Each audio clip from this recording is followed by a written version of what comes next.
présent ouvrir donc ce deuxième jour avec la première session du deuxième jour qui est en fait aussi la troisième session au total, qui est intitulée Réseau et dynamique collective. Donc je vais juste me permettre d'introduire un tout petit peu cette session sur sa thématique avant d'inviter nos trois participantes à présenter leurs travaux. Donc c'est une session qui se propose d'explorer plutôt le rôle des sociabilités artistiques, donc associations, collectifs, groupes, couples, dans la construction de démarches décloisonnantes. Donc il s'agit notamment d'interroger la manière dont les dynamiques collectives ont pu favoriser la circulation entre les arts, faire émerger peut-être d'autres discours ou reconfigurer des hiérarchies esthétiques et même sociales. Une attention particulière sera portée au mode de sociabilité genrée, envisagés à la fois comme des espaces d'inclusion ou même d'exclusion. Et ce troisième panel, il invite aussi de manière plus globale à réfléchir à la manière dont l'histoire de l'art a aussi reconfiguré éventuellement des catégories, parfois figées aussi, certains collectifs, certains duos, donc on essaiera de démêler ça.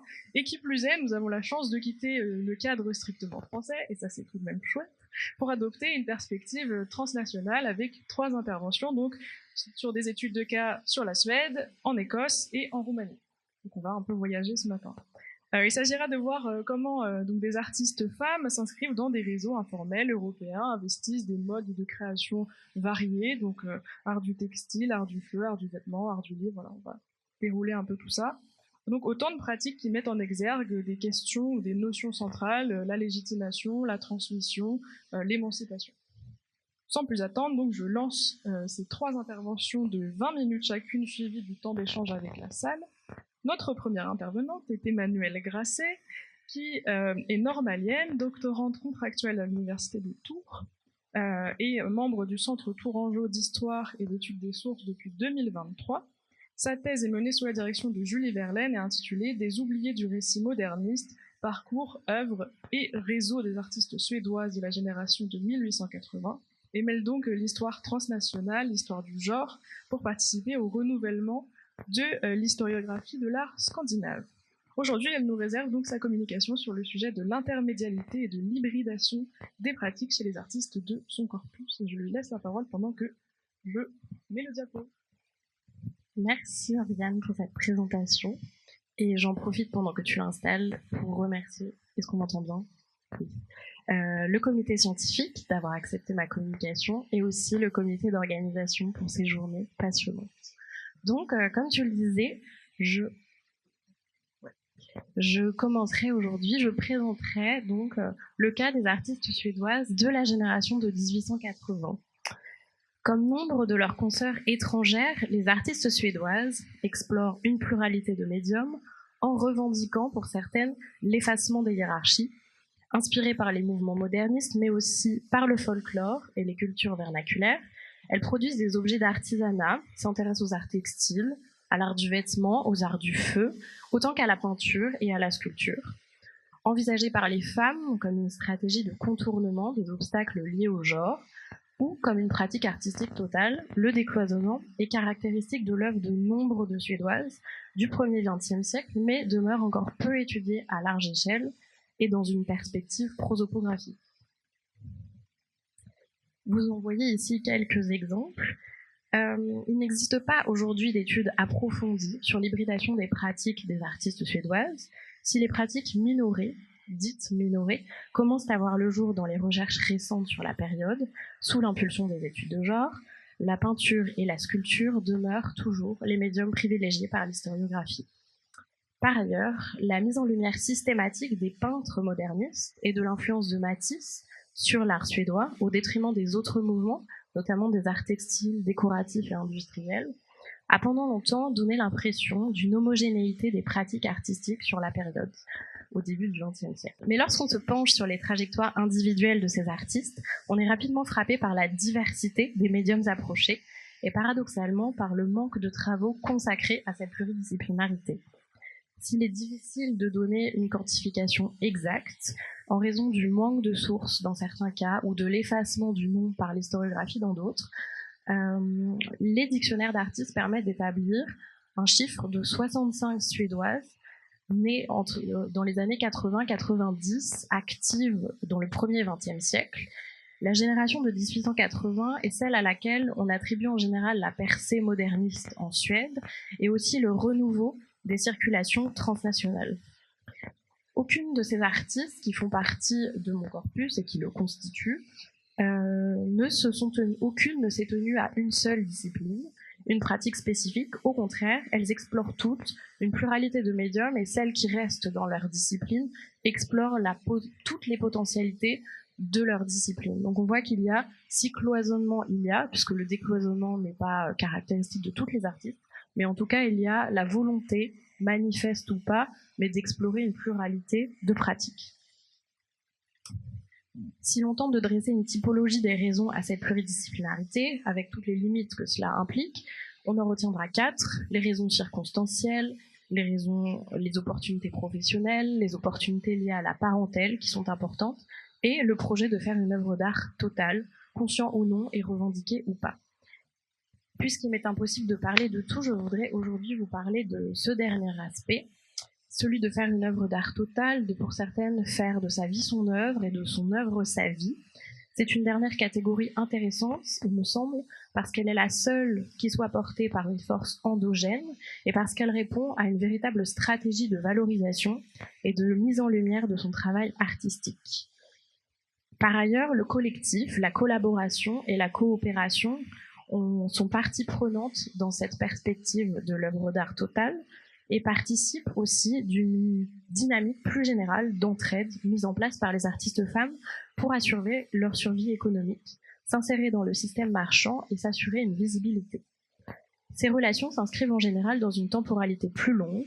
Elles sont nées en Suède lors de la formation initiale des artistes dans les écoles d'art. Et donc ce n'est pas un hasard si l'on retrouve les mêmes noms dans les établissements étrangers.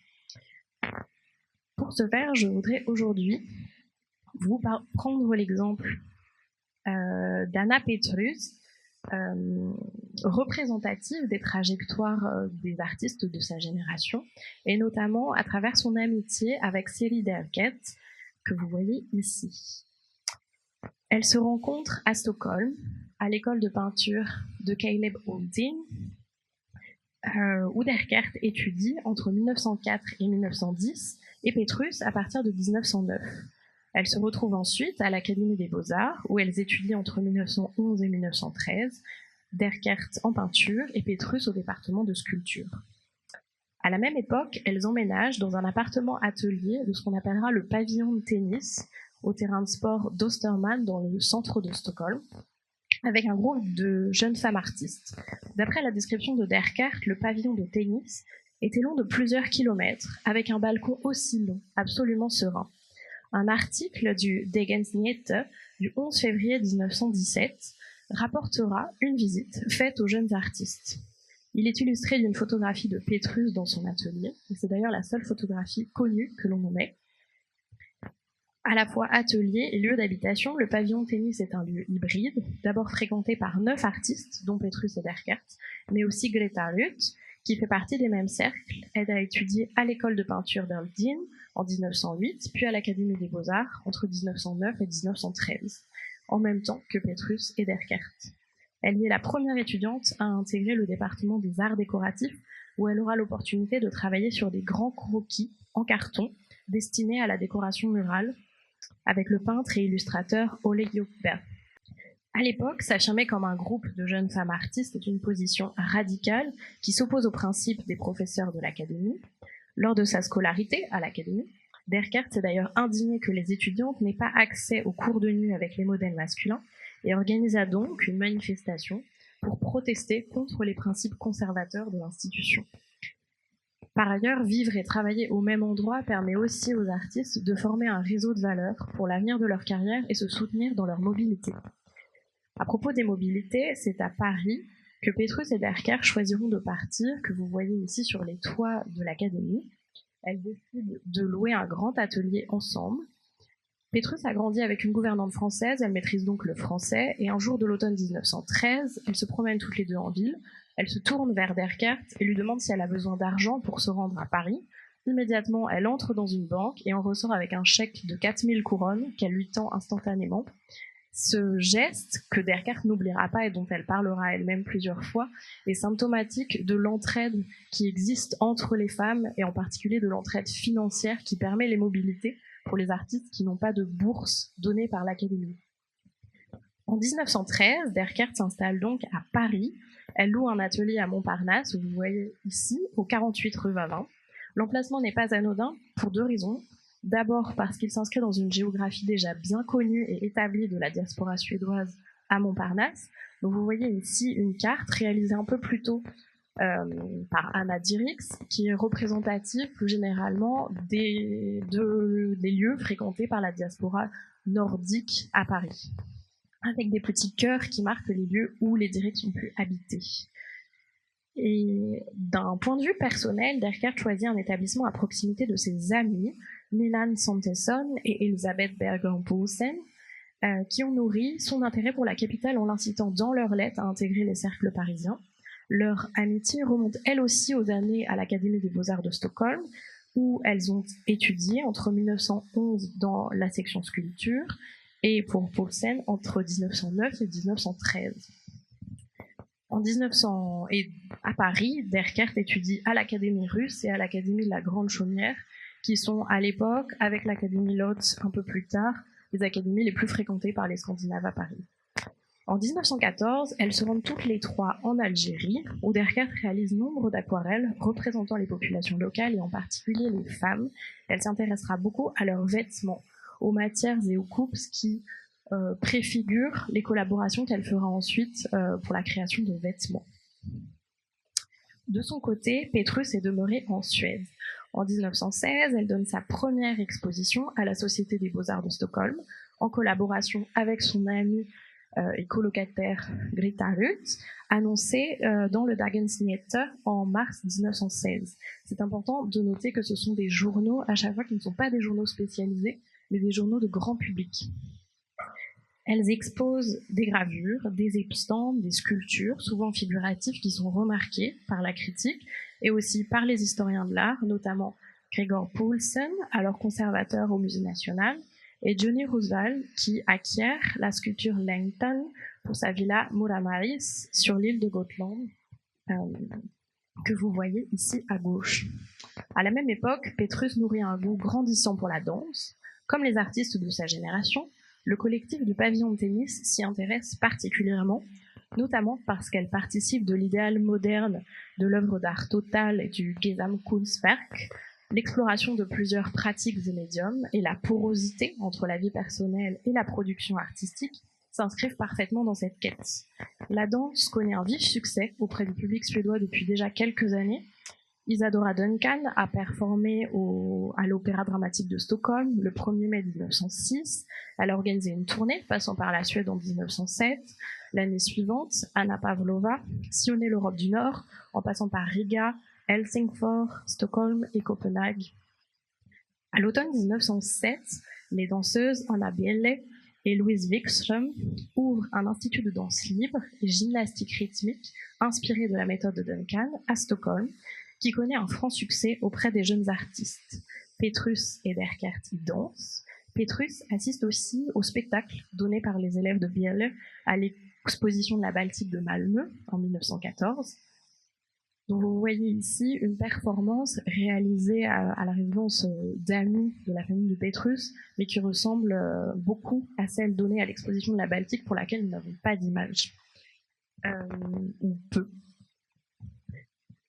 Et Petrus assiste aussi aux représentations des élèves à l'Académie de musique. Comme l'écrira sa fille Sonia Litkens dans la biographie qu'elle lui a consacrée, toute sa vie devait être une œuvre d'art. La danse devint le second mode d'expression de Petrus. Dans une lettre datée du jour de l'an 1914, Petrus écrit à Siri Derkert « Bielle, je l'aime beaucoup, pour l'amour du ciel, Siri. Si nous n'étions pas peintres et sculptrices, nous serions danseuses. » Petrus a plus tard l'occasion de découvrir un théâtre novateur, des chorégraphies expérimentales, notamment celles des ballets russes, qui se produisent à plusieurs reprises à l'Opéra Royal de Stockholm. Cette passion pour la danse trouve son expression dans les fêtes qui sont organisées au pavillon de tennis. L'artiste moderniste, ancien élève de Matisse, Isaac Grunwald, est le grand ordonnateur de ces nouvelles danses en Suède, et à l'automne 1915, il paie pour le tournage et la réalisation d'un film de 20 minutes, dans lequel 3 couples dansent le one-step dans des configurations différentes, menées par Grunwald lui-même que vous voyez ici au centre, entouré notamment à sa droite en blanc de sa femme, l'artiste Sigrid Hjerten, et d'Anna Petrus tout à droite. Les arts du spectacle sont justement l'un des motifs privilégiés de Hjerten, que vous voyez ici. Elle réalise dans ses peintures entre 1915 et 1917 plusieurs représentations de scènes de théâtre, de ballet, de figures à l'opéra ou occupées à danser comme ici, notamment Mascarade qui rappelle grandement le film tourné un an plus tôt par Grunwald. Au printemps 1917, les 10 et 11 mai, Petrus et Derkert organisent, avec une autre amie du pavillon de tennis, Marta Kullinstierna, une soirée de danse au théâtre Intima de Stockholm, dont elles assument seules la direction artistique, le choix de la musique, la réalisation des décors, des costumes et la chorégraphie. Derkert et Petrus réalisent également des affiches et le programme que vous voyez ici. Les costumes sont confectionnés à l'atelier de mode de la Birgitta Skolen, avec qui Derkert collabore pour la création de 2 collections de vêtements par an, par l'intermédiaire de sa cofondatrice et amie de Derkert, Elisabeth Glansberg. Bien que non créditée sur la couverture et sur le programme, la sœur de Siri, Sonja Derkert, performera aussi avec elle dans Pierrot et Pierrette. Petrus dira, à l'occasion d'une interview donnée au journal Aftonbladet le 7 mai 1917, précédant la soirée de danse, « Dans la vie de tous les jours, nous ne faisons que jouer. Notre danse parlera d'elle-même. Elle ne s'inspire d'aucun modèle précis, mais elle est née de la passion de quelques amis pour la danse sous toutes ses formes. Je danse un peu comme je sculpte, c'est simplement une autre façon de m'exprimer. Avant tout, nous voulons montrer à quel point la danse est un moyen d'expression, à la fois naturel et artistique. Et vous voyez ici, même si la reproduction n'est pas très heureuse, 2 photographies, sur la gauche Anna Petrus et sur la droite Marta Kullinstierna. Donc non seulement les artistes assurent l'entière réalisation de leur soirée de danse, mais aussi sa promotion. Elles écument les rédactions des journaux et parviennent à obtenir une demi-douzaine d'annonces et d'articles, dont celui-ci. Les 2 représentations, des 10 et 11 mai, affichent complet et le public semble conquis. Des critiques élogieuses paraissent ensuite dans les quotidiens Stockholm Tidningen, Aftonbladet, Svenska Dagbladet et Dagens Nyheter, même si certains critiques parlent, je cite, d'un intermède digne d'un étudiant d'école d'art et de tableaux musicaux faits par des amateurs, les costumes, les couleurs et l'éclairage sont salués. La chorégraphie, elle, s'appuie sur la musique, qui couvre un large éventail de compositeurs, Grieg et Tchaïkovski étant les plus connus. Après cette performance dansée, Petrus continue de nourrir sa passion pour la danse. Lors de son passage à Paris en 1920, elle assiste à l'un des premiers spectacles des ballets suédois, intitulé Maison de fou. Le concept, la chorégraphie, le décor et les costumes sont en partie l'œuvre de Niels de Dardel, ami et connaissance de Petrus, qui fait partie des mêmes cercles. Le noyau des ballets suédois est constitué d'une troupe de danseurs ayant quitté la compagnie de l'Opéra Royal. Ils se produisent en Suède en 1922, à Stockholm, Malmö et Göteborg. Et la même année, Greta Ruth réalise l'affiche d'un de leurs spectacles avec en tête d'affiche la danseuse Carina Hari que vous voyez ici.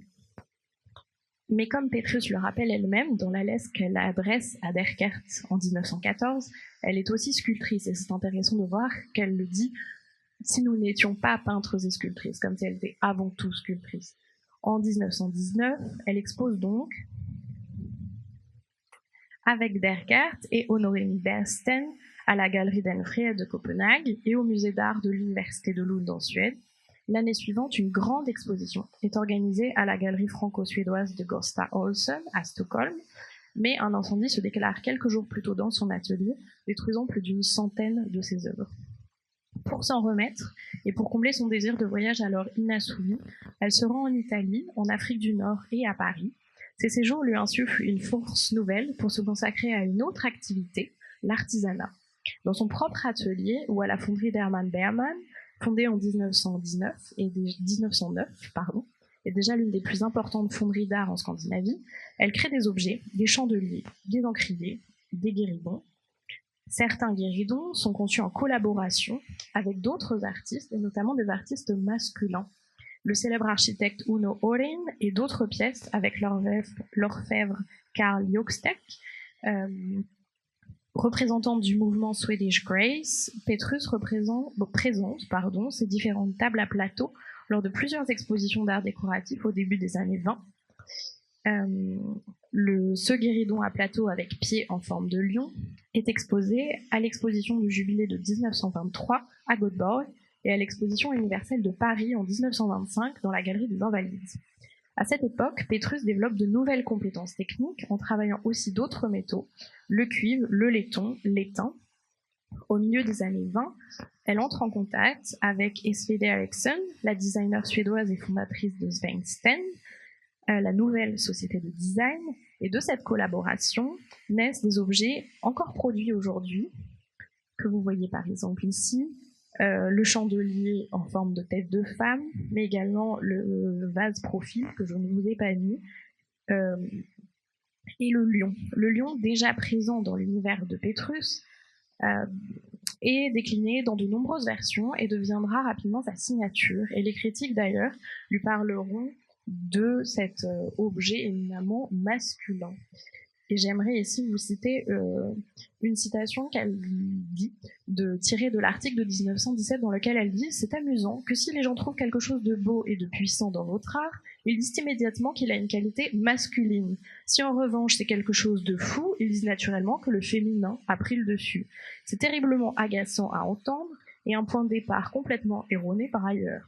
Et si je ne suis pas vraiment flattée que certaines personnes considèrent mon art comme résolument masculin, même si comme tout le monde, je suis heureuse quand on pense que j'ai accompli quelque chose de bien. » À l'époque, peu de femmes artistes industrielles travaillent les métaux, et Petrus fait figure de pionnière, même si le mot n'est peut-être pas très heureux, lorsqu'elle choisit d'expérimenter la fonte, matériau considéré comme éminemment masculin.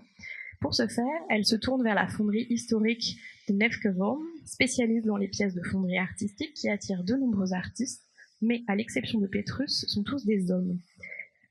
Avec elle, la fonderie connaît un succès international lors de l'exposition universelle de Paris en 1925, pour laquelle elle réalise les colonnes d'entrée du pavillon suédois que vous voyez ici, et l'exposition des arts décoratifs suédois contemporains au Met de New York en 1927, où elle expose ces 3 tables dont vous voyez en détail.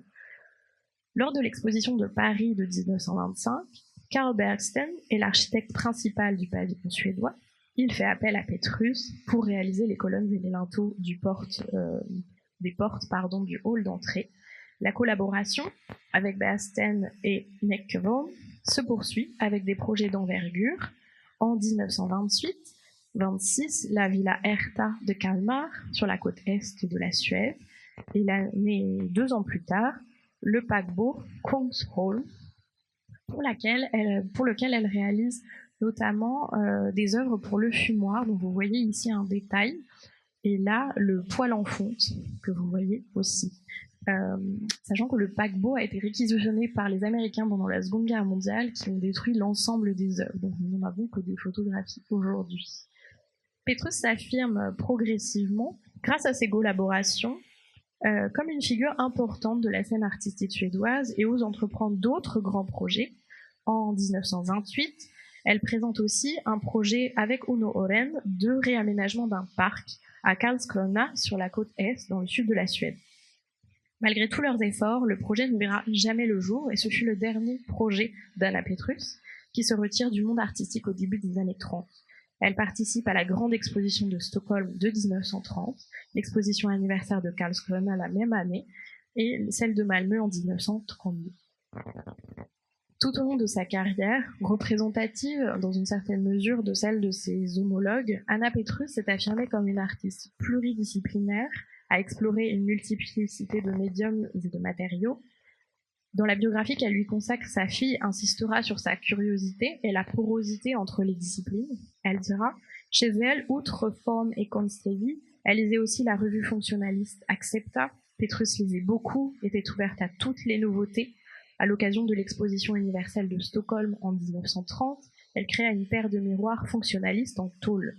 Durant la première moitié des années 20, Petrus s'intéresse à l'art industriel. Elle travaillait les métaux les plus durs, la pierre et le fer. Quelques expositions posthumes sont organisées depuis les années 80, souvent des expositions collectives qui mettent l'accent sur sa participation au grand mouvement, mais rares sont les expositions monographiques qui dépassent la typologie de pionnière, souvent réductrice à laquelle elle est associée. Merci. Merci beaucoup Emmanuel, je crois qu'on a tous beaucoup de questions maintenant sur le motif léonin, sur les relations entre les deux amis, mais on va garder ça pour après la session. J'ai le plaisir d'introduire notre deuxième intervenante, qui est Sophie Néré-Passant, qui est doctorante en art et culture visuelle à l'université Paris-Cité au laboratoire Échelle, qui a débuté sa thèse en 2020 sur les liens entre les artistes écossaises et la France de l'époque édouardienne sous la direction de Frédéric Auger. Elle s'intéresse particulièrement à l'école de Glasgow et aux femmes qui enseignent et qui étudient, et notamment à Jessie Marion King, qui est notamment l'objet de sa communication aujourd'hui, ainsi que sa demeure Green Gate Close, où se jouent et se déjouent des dynamiques collectives. Bonjour à toutes et à tous. Je profite à mon tour d'avoir le micro pour remercier le comité scientifique et le comité organisateur de ces rencontres passionnantes. Et donc moi, je vais vous parler de Jessie Marion King et de Green Gate Close, entre pratiques genrées individuelles et émancipation collective féministe. Donc Jessie King, c'est une artiste de la Glasgow School of Art qui est peu connue en France, et c'est pourtant une artiste emblématique de cette école au tournant du XXe siècle.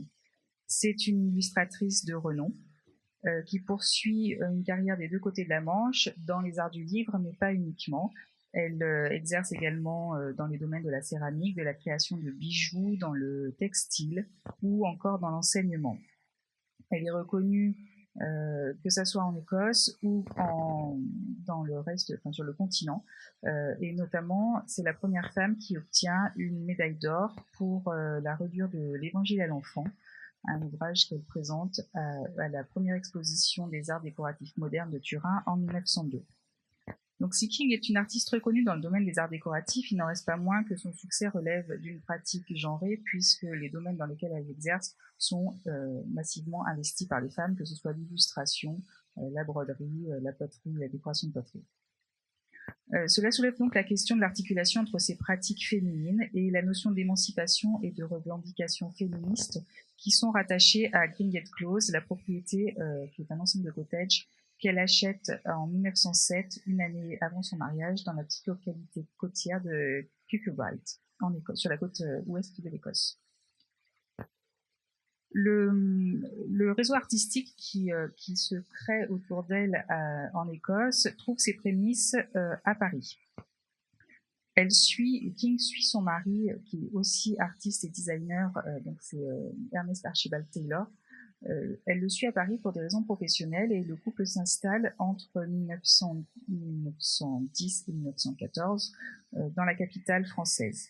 En 1911, ils ouvrent le Schilling Atelier, qui est une école d'art. Et en parallèle de son travail d'illustratrice, King loue donc un petit atelier dans la cour de son immeuble et accueille ses premiers élèves. Alors, officiellement, c'est Taylor qui est le directeur, mais en réalité, c'est King qui participe activement au développement de l'école et qui assure une partie des cours. Donc, le Schilling Atelier attire des étudiants et des étudiantes de toute nationalité, françaises et français, britanniques, allemands, polonais, hollandais, australiens ou américains. Comme la plupart des académies et des écoles parisiennes, l'atelier ferme à partir du mois de mai, et afin de s'assurer un revenu durant cette longue période de vacances, King et Taylor ouvrent une école d'été sur l'île d'Aran, sur la côte ouest de l'Écosse. Ils organisent le voyage et le logement de leurs élèves, et cette école d'été accueille ses premiers élèves au nombre de 17 en 1911. Elle restera ouverte jusqu'en 1939 environ. Là encore, le succès est rapidement au rendez-vous, et le couple d'artistes doit faire face à une telle demande qu'il est obligé d'organiser plusieurs sessions d'un mois qui se succèdent entre mai et septembre.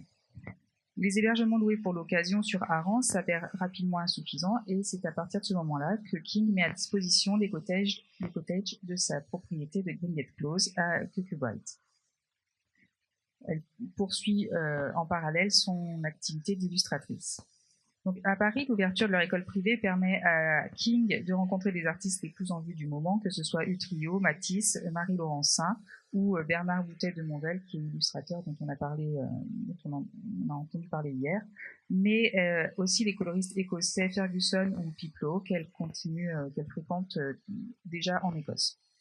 Qu'elle fréquentait déjà en Écosse. Le séjour parisien de King lui permet donc d'intégrer un réseau artistique international, mais également de créer son propre réseau entre la France et l'Écosse. Il y aura toujours cette notion d'internationalité à Kirkcudbright également quand elle va y retourner. Donc lorsque la guerre éclate, le couple écossais se voit dans l'obligation évidemment de quitter Paris et à partir de 1915, King s'installe donc dans le petit village côtier de Kirkcudbright, dans les cottages qu'elle avait acquis. Donc Kirkcudbright, c'est un petit village de pêcheurs sur la côte ouest de l'Écosse et le lieu abrite depuis de nombreuses années une communauté artistique liée aux Glasgow Boys et notamment autour de la figure de Edward Atkinson Hornell, et ce dès les années 1880. Donc à son tour, King, à partir de 1915, fédère autour d'elle un groupe d'artistes, elle les accueille et les loge dans les cottages, et tout en poursuivant son activité artistique, elle joue également un rôle de mentor. Les locataires peuvent poursuivre leurs pratiques individuelles dans les ateliers qui sont mis à disposition, mais Gringotts Close peut être à ce moment-là perçu comme une première marque d'émancipation et de revendication féminine et féministe. En effet, King, qui au passage a gardé son nom de jeune fille, qui n'a jamais adopté le nom de son mari pour continuer à exercer sa profession, ce qui n'était pas forcément courant à cette époque. Donc King a déjà acquis la propriété en son nom propre avant son mariage. Et elle s'approprie pleinement le lieu, tant physiquement que symboliquement. Physiquement, tout d'abord, dans l'organisation du cottage, dans l'organisation spatiale, où elle remodèle le jardin, où elle introduit un cercle de fées, par exemple. Elle est très portée sur tout ce qui est féerique. Dans ses illustrations, ça ressort beaucoup. Et dans la décoration des cottages, que ce soit dans les boiseries qui sont peintes, les portes peintes de couleurs vives, ou les éléments textiles qui reprennent les motifs et les couleurs saturées du batik, une technique qu'elle a découvert à Paris et qu'elle a été une des premières à importer et à développer en Écosse et en Grande-Bretagne. Elle a travaillé pour la maison Liberty et elle a produit des batiks pour cette maison. Donc le lieu incarne ainsi l'identité artistique de la propriétaire à travers les cottages colorés, le chemin pavé, le jardin remodelé, mais c'est aussi, elle se l'approprie aussi de manière symbolique, puisqu'elle en fait un élément constitutif de sa personnalité. Elle inclut dans sa signature, avec son monogramme, un petit lapin marron et un portail qui est la reprise du portail de sa maison. Donc elle l'inclut sur son courrier ou sur les poteries qu'elle décore. Donc le mode de vie et la réputation de King sont largement documentés par Colin White et il participe à la construction d'un personnage original et affirmé avec ce que cela peut comporter de transgression sociale, notamment dans son mode d'habillement, dans les relations qu'elle peut nouer ou pas avec les habitants du village. Donc, elle était réputée pour ses chapeaux absolument improbables et ces grands manteaux noirs auxquels on la reconnaissait dans les rues. Donc, Gringotts Close est donc une communauté féminine. King loue les cottages qui se trouvent sur sa propriété et les artistes sont majoritairement des femmes. Ils séjournent pour des durées variables de quelques jours à plusieurs années. Le lieu devient alors le cœur d'un réseau artistique féminin et féministe, identifié sous l'appellation Gringotts Close Coterie à partir des années 1920. L'identification de certaines locataires est possible grâce à la correspondance de l'artiste et au travail de Colin White. On retrouve ainsi Mabel Bruton, qui rejoint Kirkbride en 1929, May Marshall Brown Robertson, Anna Marie Hotchkiss, qui loue un atelier et un cottage à Gringotts Close de 1915 à 1984. Sa sœur Isobel également qui y séjourne pendant qu'Anna voyage en Chine. Christian Jane Ferguson qui enseigne à Kirkbride entre 1905 et 1906 et qui est une déco-fondatrice à côté de King, de Taylor et de Hornell de la Dumfries and Galloway Fine Art Society en 1922. Donc en fait King permet aux artistes non seulement d'exercer de manière individuelle dans les ateliers qu'elle met à leur disposition, mais elle organise également des expositions. Donc elle leur donne une visibilité publique dans la galerie qu'elle a cofondée.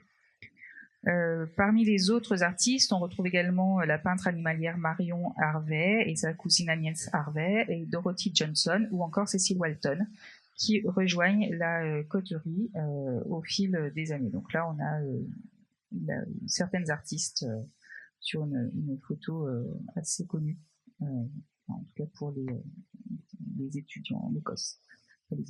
Les études écossaises.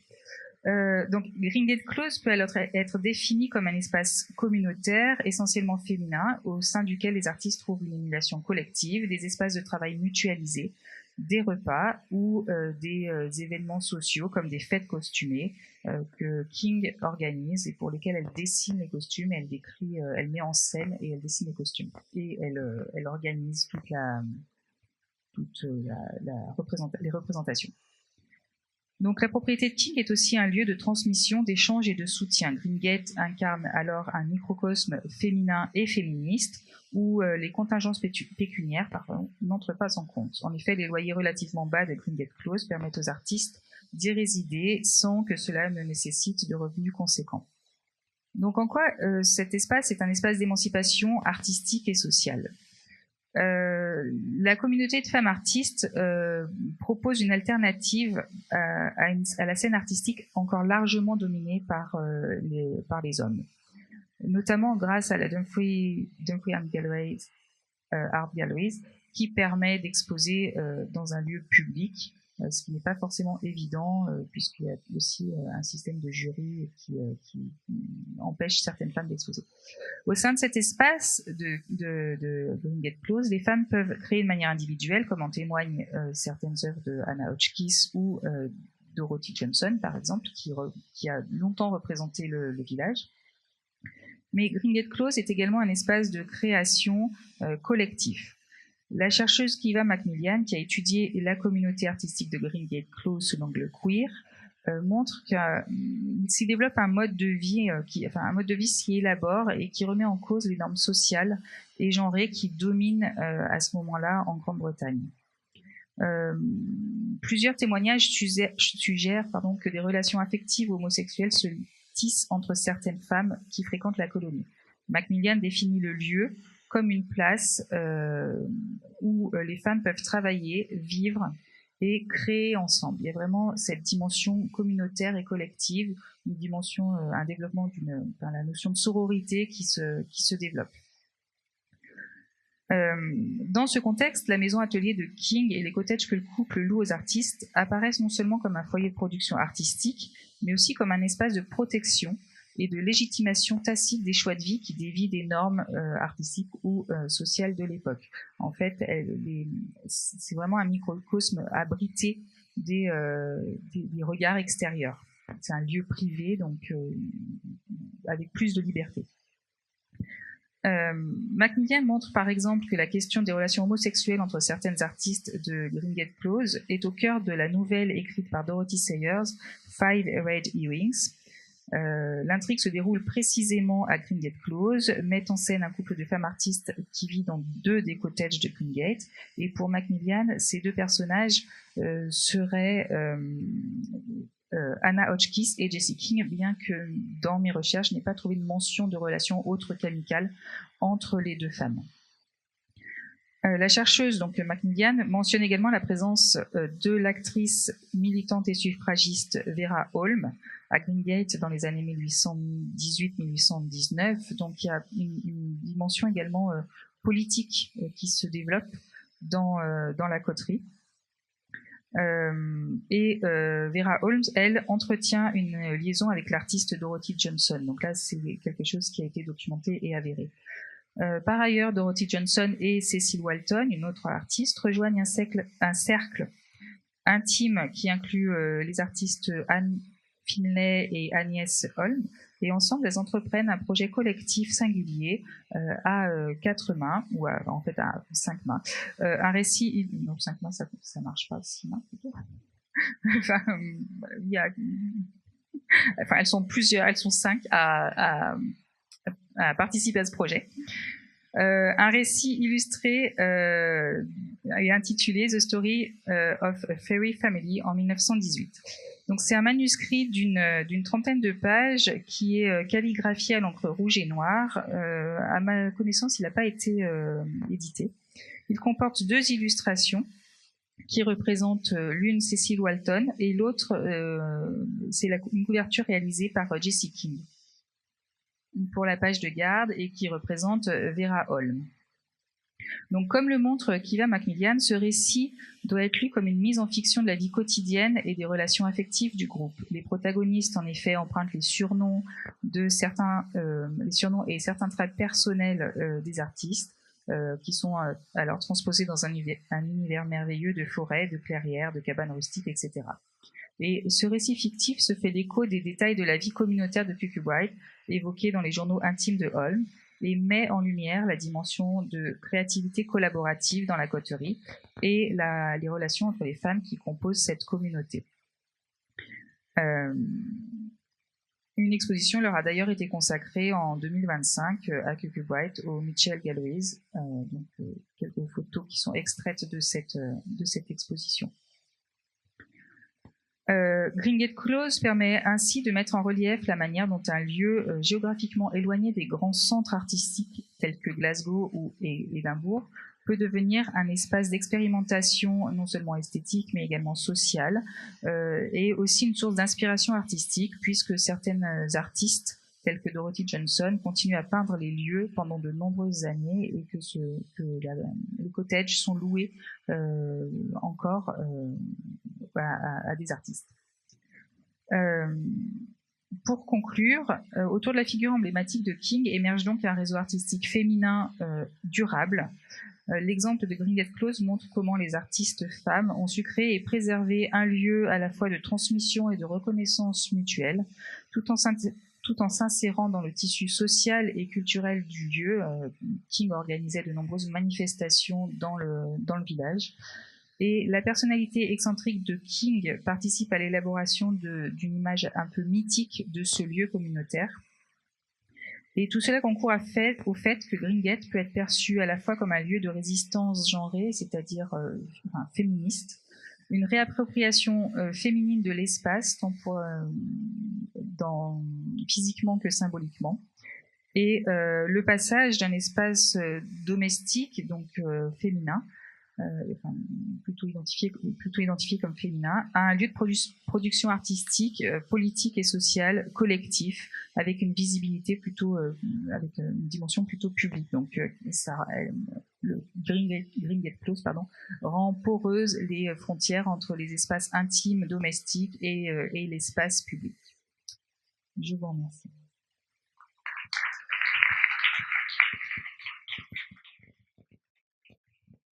Merci beaucoup. Ça m'a donné quelques envies de voyage, donc ça c'est chouette. Et encore quelques questions, mais elles viendront après.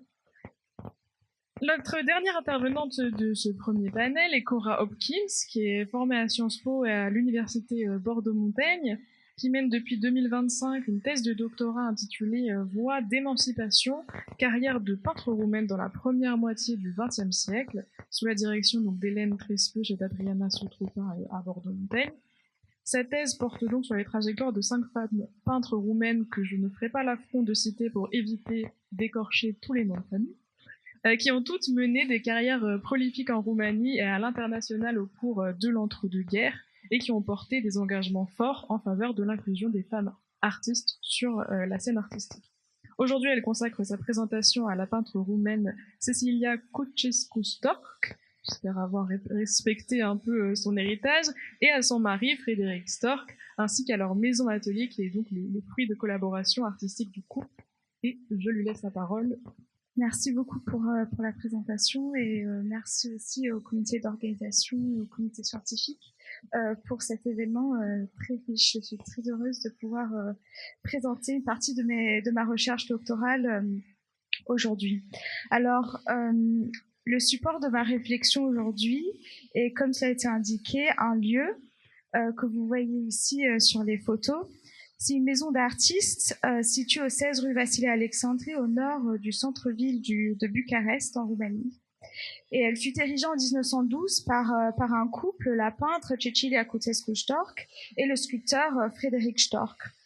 Depuis 1951, la maison est ouverte au public et l'édifice ainsi que les collections des artistes, donc collection de leurs œuvres, mais aussi collection d'autres artistes que la peintre et le sculpteur ont collectionné, sont gérés par le musée municipal de la ville. Alors Cecilia Ceausescu-Storc et Frédéric Storc, que vous voyez ici, sont tous deux des artistes roumains majeurs de la première moitié du XXe siècle. Cecilia Ceausescu-Storc née en 1879 dans une famille de fonctionnaires et elle se découvre une vocation artistique assez jeune et à l'âge de 18 ans elle se rend à Munich comme nombre d'artistes roumains à l'époque et s'inscrit à la Damen Academy qui est une école privée à Munich où les femmes peuvent se former professionnellement en peinture. Elle poursuit ensuite sa formation à Paris, à l'école des Beaux-Arts un certain temps, et puis à l'Académie Julian, puis rentre définitivement en Roumanie en 1906. Elle se rapproche alors du sculpteur Frédéric Storc, qu'elle avait déjà connu à Munich, et ce qui était d'abord une amitié professionnelle se transforme en relation amoureuse, et ils se marient en 1909. Frédéric Storc, lui, né en 1872 dans une réelle dynastie de sculpteurs, puisque son père, Karl Storc, était un sculpteur allemand arrivé à Bucarest dans les années 1850. Et il est l'un des premiers promoteurs de la sculpture en Roumanie et le premier professeur de sculpture à l'Académie des Beaux-Arts de Bucarest, fondée en 1864. Et ses deux fils, donc Carole et Frédéric, suivent tous deux dans la voie paternelle. Frédéric se forme à Bucarest puis à Munich, comme je l'ai évoqué, et il est l'un des membres fondateurs de la Société de la jeunesse artistique, la Tinerimera Artistica, qui est donc très active au début du XXe siècle.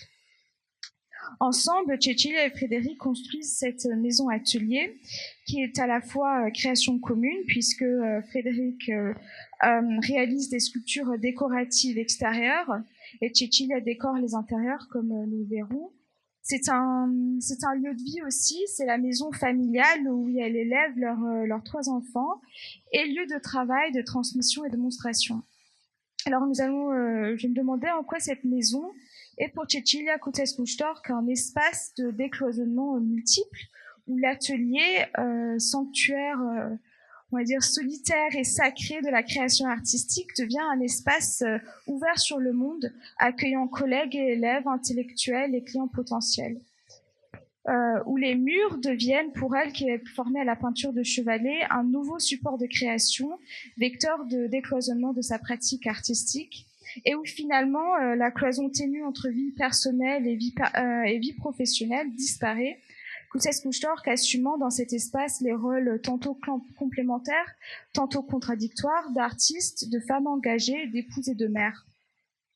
Alors je vous propose sans plus attendre d'entrer dans la maison et de la découvrir ensemble. Vous voyez ici donc un plan pour faciliter l'orientation. C'est le rez-de-chaussée de la maison où se trouvent donc les 2 ateliers des artistes. Vous voyez donc l'entrée et puis il y a un petit vestibule et en face se trouve un hall de réception avec à gauche une salle à manger et le salon. Et puis à droite se trouve l'atelier de Cecilia Ceausescu-Storc. Pour accéder aux ateliers de Frédéric Storc, il faut en fait emprunter un long couloir à droite du vestibule d'entrée pour accéder à cet autre espace. Dans ses mémoires, Cecilia Cutescu-Storch dit avoir inscrit au-dessus de l'entrée ces quelques phrases, ces quelques mots: travailler, travailler et encore travailler. Donc ça en dit long sur son attitude vis-à-vis de l'art et de sa carrière professionnelle et de la vocation de cette maison et de cet espace qui est donc un espace définitivement de travail. Vous voyez ici l'atelier. L'image est prise du hall de réception et donc en fait il faut descendre ces quelques marches pour y accéder. On passe par cette colonne en marbre et puis vous voyez ces toiles accrochées au mur. Ce n'était pas forcément celle-là qui était accrochée de son vivant. Et puis ces peintures murales sur les colonnes et puis au fond, et nous y reviendrons. Alors pour Cutescu-Storch, cet atelier est sans nul doute le centre gravitationnel de la maison. Et elle raconte dans son autobiographie son acharnement au travail et tout le bonheur aussi qu'elle éprouve dans cet espace. Bonheur solitaire qui s'apparente dans certains passages à un réel extase religieux. Il y a une citation qui est assez frappante. Elle écrit, et je cite: « Dans ce petit univers, je me sentais pleinement moi-même, sans contrainte, je réfléchissais et rêvais à ma guise. Je me sentais en pleine possession de mon individualité et je vivais des moments d'une rare lucidité d'esprit. Pendant 30 ans, j'ai puisé dans ce temple ma passion pour le travail, ma nourriture spirituelle. Comme j'étais heureuse dans mon atelier, noble refuge de mes aspirations sacrées. Quelle divine solitude! Avec un sentiment d'exaltation presque mystique, je m'asseyais sur la chaise devant mon chevalet et, en travaillant, je ressentais toute la plénitude de la vie. Dans mon atelier, je vivais dans une véritable béatitude. » Ainsi, à la lecture de ce passage et à l'aune de l'histoire de l'art féministe qui a mis en lumière les difficultés que les artistes femmes peuvent rencontrer pour avoir accès à l'espace à la fois mental mais aussi physique pour créer, tout particulièrement dans le cadre des couples hétérosexuels bourgeois, il apparaît que Cutescu-Storch bénéficie d'une situation vraiment privilégiée. Elle a, pour reprendre la formule de Virginia Woolf, un atelier à soi, où elle peut se retirer, faire abstraction du monde qui l'entoure et travailler sans interruption. Et donc, comme vous l'avez vu aussi sur le plan que je vous ai montré, l'espace est réparti de manière assez équitable, puisque Cecilia et Frédéric ont tous deux des ateliers qui sont relativement éloignés, et bien qu'ils soient contigus, il n'y a pas d'accès direct de l'un à l'autre. Et les ateliers de Frédéric sont au fond de ce couloir, alors que celui de Cecilia occupe la place centrale dans la maison. Son atelier est donc son refuge, mais ce n'est pas pour autant un espace clos. Et bon, là, vous le voyez, il n'y a même pas de porte, pour ainsi dire. C'est aussi un lieu donc d'enseignement où Cecilia Cutescu-Storch accueille ses élèves privés. Les deux, donc Cecilia et Frédéric, enseignent tous deux à l'Académie des Beaux-Arts de Bucarest, et elle est d'ailleurs la première femme à enseigner, la première professeure femme d'art en Roumanie, nommée à la chaire des arts décoratifs en 1916. Elle dit dans son autobiographie aussi qu'elle est la première professeure d'art en Europe, mais ce n'est pas forcément vérifié. Donc ils ont tous deux ces activités d'enseignement à l'Académie des Beaux-Arts, et puis aussi une activité d'enseignement dans leurs ateliers de la rue Vassili-Alexandrie. Et l'une des élèves, on va dire les plus connues de Cutescu-Storch, qui est la princesse Ileana, donc la fille du roi Ferdinand Ier et la reine Marie de Roumanie, qui venait 2 fois par semaine pour ses leçons avec son cortège royal, ce qui crée une certaine effervescence dans la rue et montre aussi le soutien institutionnel dont elle a bénéficié. Et puis l'activité d'enseignement de Cutescu-Storch occupe à certains moments une grande part de son temps, et elle relate dans sa mémoire avoir demandé à Frédéric de l'assister dans ses corrections, transférant même une partie de ce travail dans l'un de ses ateliers. Alors ici, en fait, c'est la femme dans le couple d'artistes qui accapare l'espace de son mari, qui lui est presque envoyé dans le rôle d'assistant. Bien qu'on imagine toutefois que cette activité très rémunératrice et contribuer au bien-être financier du ménage également. Alors, cet atelier est un refuge, c'est un lieu d'enseignement, et puis c'est aussi un lieu un lieu de monstration où le couple Stork organise des expositions de leurs travaux, ainsi que des soirées et des conférences où sont conviés collègues, intellectuels, écrivains, journalistes et dignitaires. L'espace devient alors lieu de promotion de leur art, de mise en réseau, d'échanges et de débats intellectuels. Et Alexandrina Cantacuzino, une femme de l'élite bucarestoise et figure de proue du féminisme roumain, invitait d'ailleurs des intellectuels étrangers de passage en Roumanie à visiter ses ateliers pour faire la propagande du pays. Et puis également dans des articles de presse, ici on peut lire qu'une réception a été organisée dans cet atelier en 1938 pour célébrer l'ouverture d'une exposition internationale de femmes artistes de la Petite Entente.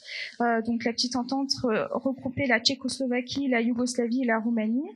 Elle est organisée par la Petite Entente des femmes, une organisation féministe qui a organisé également des expositions d'art non mixte. Donc cette exposition itinérante est passée par Bucarest. Et puis un autre moment marquant, est l'exposition de 1932 dans les ateliers des artistes, qui est donc réellement annoncée et commentée dans la presse, avec même des heures d'ouverture comme on pourrait s'attendre pour un musée ou un salon. Donc on peut lire qu'on peut visiter ces ateliers de 11h à 13h, puis de 16h à 18h. On décrit les œuvres, et puis un autre, dans une coupure de presse, on peut lire que l'exposition est très visitée, qu'il y a des très belles scènes, paysages de ces voyages, etc. Et puis en bas, il y a en une du journal Cuvântul se trouve, son ami et artiste Ma Constantinescu a publié a signé un petit article où on apprend que ce sont en fait près de 300 œuvres qui sont présentées au moment de cette exposition, dont vraiment toutes les pièces de la maison. Donc c'était un réel exercice de promotion artistique également. Dans cette maison, les visiteurs, à l'instar de Ma Constantinescu, sont généralement frappés par les peintures murales qui ornent la réception, le hall de réception et l'atelier, mais que vous avez pu voir sur les images que je vous ai montrées. Ce qui nous amène à un deuxième décloisonnement, si je puis dire, celui de la pratique artistique de Cutescu Stork, puisqu'elle dépasse en fait le cadre de la peinture de chevalet et s'empare des murs comme nouveau support d'expression. Donc vous voyez ici le hall de réception, peut-être que vous reconnaîtrez, donc à gauche se trouve l'accès à son atelier. Donc vraiment tous les murs sont recouverts de peinture, ainsi que le plafond. Avec ces oiseaux exotiques, une végétation foisonnante qui ressemble à la canopée d'une forêt, et ces colombes, elles écartées dans les cadres triangulaires. Cutescu Stork passe 2 années à réaliser ces peintures qu'elle considère réellement comme des œuvres majeures. C'est une période d'expérimentation pour elle, car c'est la première fois qu'elle se consacre à la peinture murale. Et dans les années suivantes, elle poursuit cette pratique, son travail sur mur, à travers plusieurs commandes dans des lieux assez prestigieux, comme la Banque Marmoroche-Blanc en 1916, et puis plus tard, dans les années 30, à l'Académie des études économiques et le Palais Royal. Ici, vous voyez sa représentation de l'histoire du commerce roumain à l'Académie des études économiques. Donc, vous voyez que ce sont réellement des commandes de grande envergure. Ces peintures ne sont pas seulement l'aboutissement de recherches techniques, mais aussi de cheminement esthétique entamé dans les années 1910.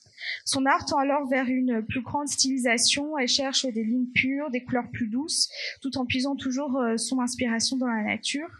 Et ces peintures ont une fonction à la fois décorative, puisqu'elles sont censées s'accorder harmonieusement avec l'architecture et créer un espace agréable. Et puis dans le même temps, selon elles ont une fonction spirituelle, elles sont censées susciter apaisement et élévation de l'âme et appeler à l'introspection. Ici, en fait, donc dans ce plafond, Cutescu Stork cherchait à représenter la vision qu'elle avait du paradis, avec ce foisonnement végétal, l'exotisme de la faune et ces colombes qui deviennent alors symboles de paix.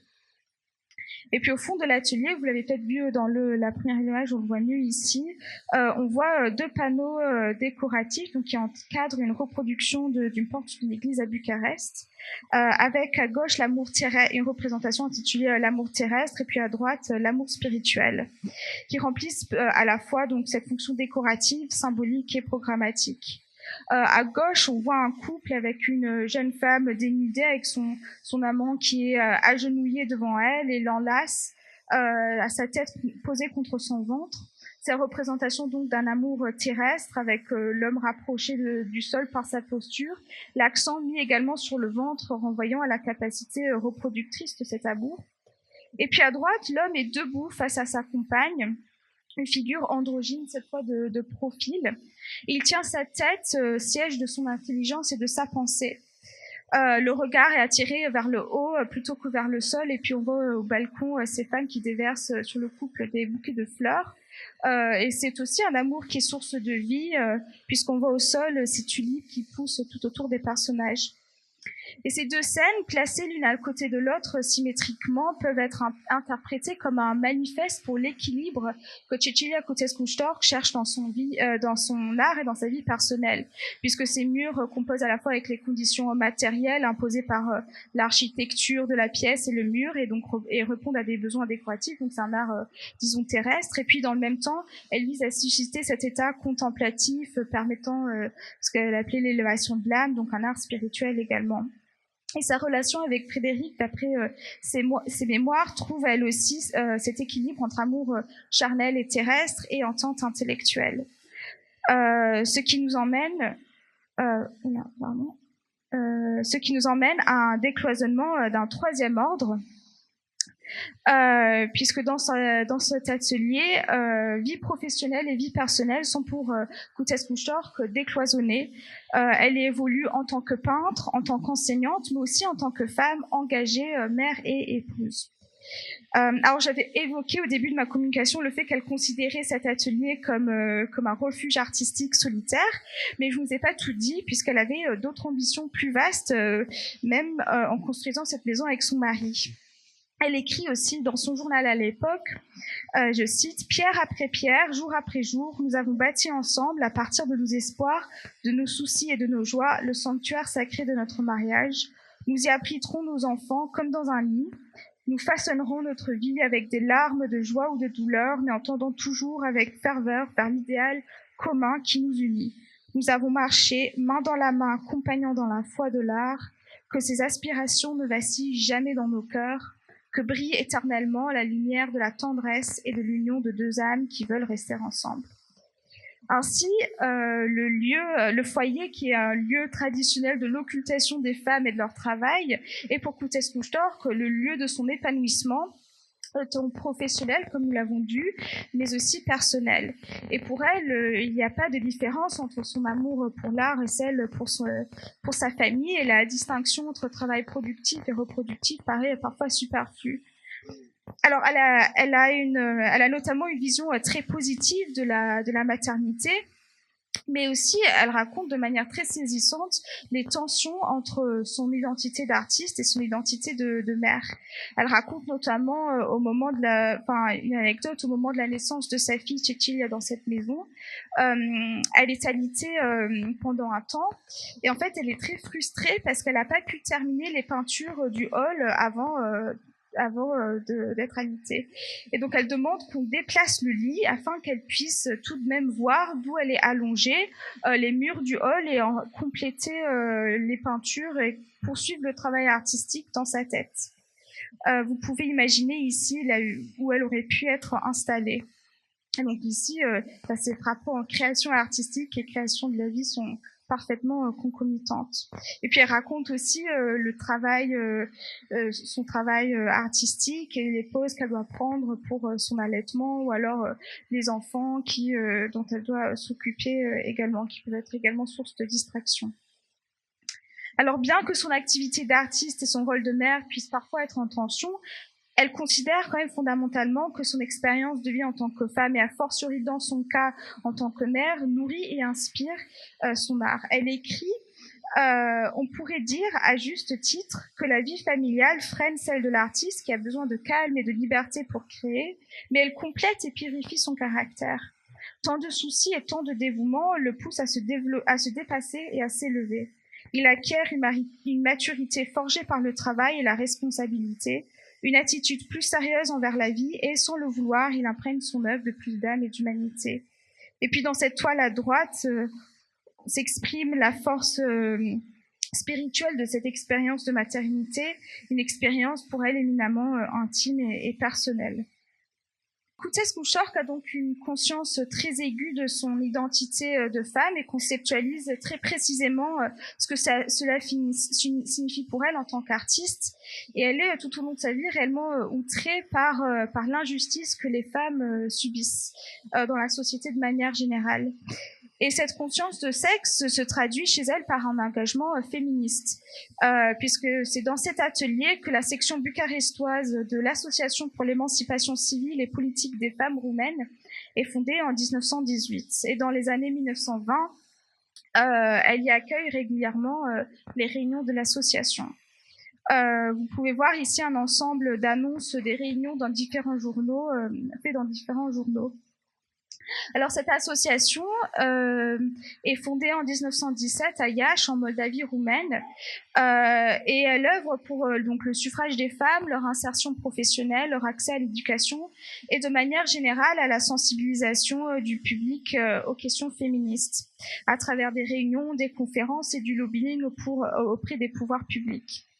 Et donc, dans les années suivant sa fondation, elle se structure en fédération avec des filières dans de nombreuses villes, dont celle de Bucarest.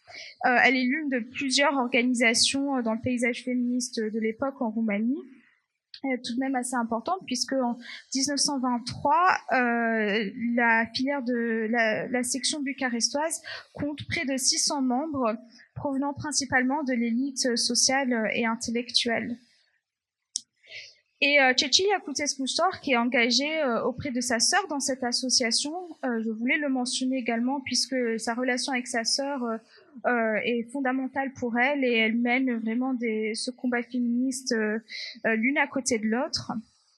Hortensa Satmari, que vous voyez une image ici, est d'ailleurs élue conseillère municipale à Bucarest lors des premières élections ouvertes aux femmes en 1929.